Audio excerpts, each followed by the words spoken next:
Chapter 1: The Shattered Dawn. In the twilight of the Second Age, when Middle-earth trembled under the sway of conflicting powers, the being known as Sauron emerged from the ashes of defeat. Once the lieutenant of Morgoth, Sauron was now without his master, bereft of guidance, but filled with an insatiable desire to dominate and shape the world into his dark vision. Hiding under the guise of repentance, Sauron wandered the lands, his thoughts a labyrinth of despair and cunning ambition. In the lands of Eregion, he took on a fair guise, calling himself Annatar, the Lord of Gifts. His form was radiant and compelling, his words like honey dripping from an elven tree. The Elves, divided in trust, received him with caution. Celebrimbor, a master smith and grandson of Feanor, found himself captivated by Annatar's knowledge of craft and lore. Under Annatar's tutelage, the elven smiths created wonders, forging trinkets of power and artistry unseen since the days of Valinor. But it was the forging of the rings of power that would seal their fate, and the fate of Middle-earth. Chapter 2: The Forger's Betrayal. In secret, Sauron labored, crafting a single ring in the fires of Mount Doom. As he imbued the one ring with a fragment of his very essence, he whispered his dominion into its golden band. Hunt. Ring to rule them all, one ring to find them, one ring to bring them all and in the darkness bind them. When the Elves wore the three rings, they sensed the malice in Annatar's creation.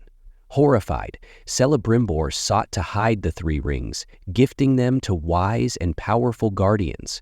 But Sauron's wrath was swift and merciless. He unleashed armies of orcs, trolls, and wolves upon Eregion.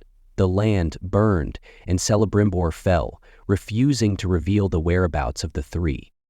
Sauron claimed the remaining rings of power, distributing them strategically. 9 to mortal kings of men, 7 to dwarves, and 3 forever lost to him. The corruption of men was swift.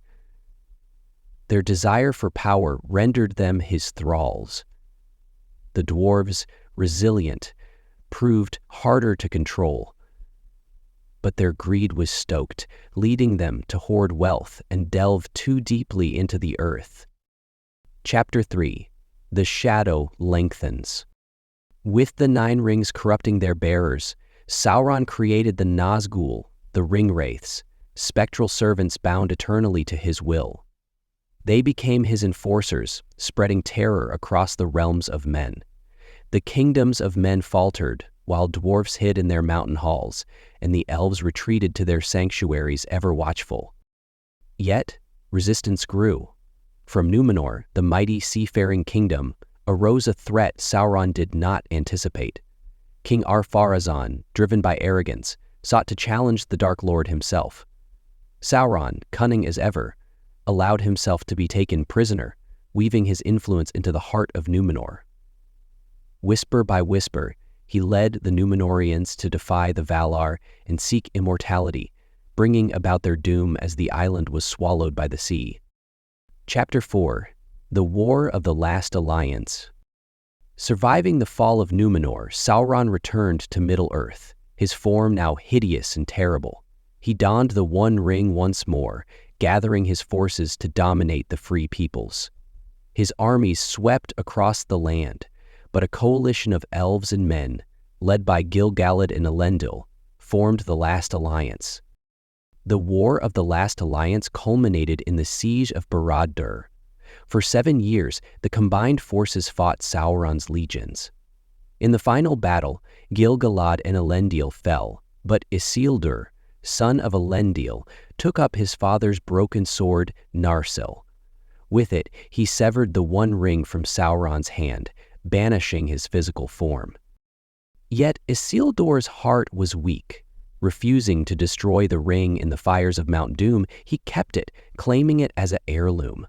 This single choice allowed Sauron's spirit to endure, a shadow lingering over Middle-earth, biding its time. Epilogue: The enduring darkness.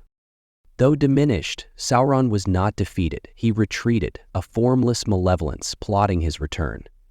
The ring, lost for centuries, would call out to him and his servants, heralding the events that would shape the future of Middle-earth. The shadow was never truly gone. It waited, patient and insidious, for a moment of weakness, a chance to rise again. The tale of Sauron is not one of redemption, but of relentless ambition. The Dark Lord's story is a warning of the corrupting allure of power and the resilience of those who stand against.